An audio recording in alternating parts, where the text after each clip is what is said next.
Saat itu Rasulullah sallallahu alaihi wasallam merasakan sakit yang sangat. Kedatangan Sayyidat Fatimah Az-Zahra.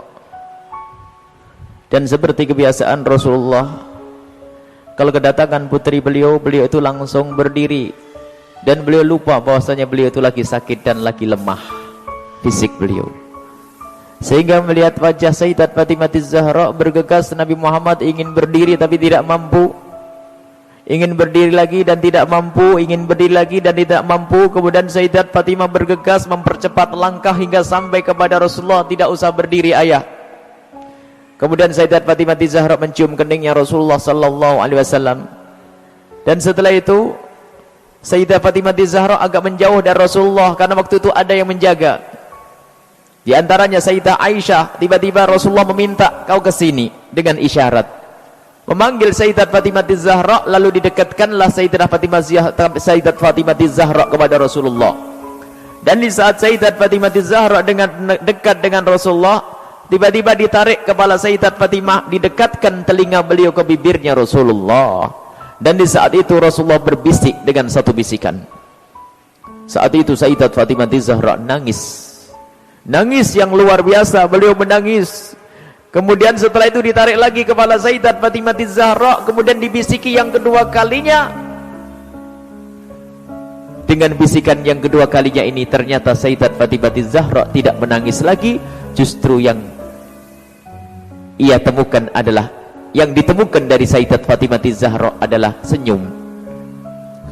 Siti Aisyah dari kejauhan ini terheran-heran, kok ada orang menangis langsung tertawa. Sehingga setelah itu ditanya, Fatimah, aku lihat engkau tadi menangis bareng dengan tertawa. Rasulullah ngomong apa?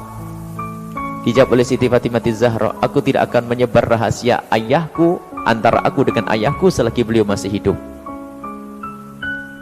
Dan cerita ini akan dibuka oleh Siti Aisyah bersama Sayyidat Fatimah Az-Zahra. Cerita itu adalah waktu pertama dibisikkan oleh Rasulullah kepada Siti Fatimah. Bisikan itu adalah, wahai Fatimah, sebentar lagi aku menghadap kepada Allah, aku akan meninggal, aku akan kembali kepada Allah. Yang disadari oleh Siti Fatimah Az-Zahra adalah perpisahan.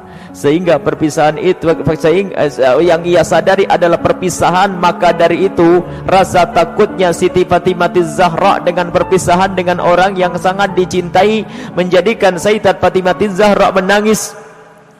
Dan tangisnya tiada kira, karena akan ditinggal oleh Rasulullah. Kecintaan kepada Rasulullah menjadikan itu semua terjadi, menangis. Dan kemudian bisikan yang kedua, kata Siti Fatimah, beliau berkata kepadaku bahwa engkau adalah pertama dari keluargaku yang akan menyusulku. Aku menjadi lega, aku senang karena aku bisa menyusul ayahandaku. Artinya aku tidak akan pisah lama dengan ayahku.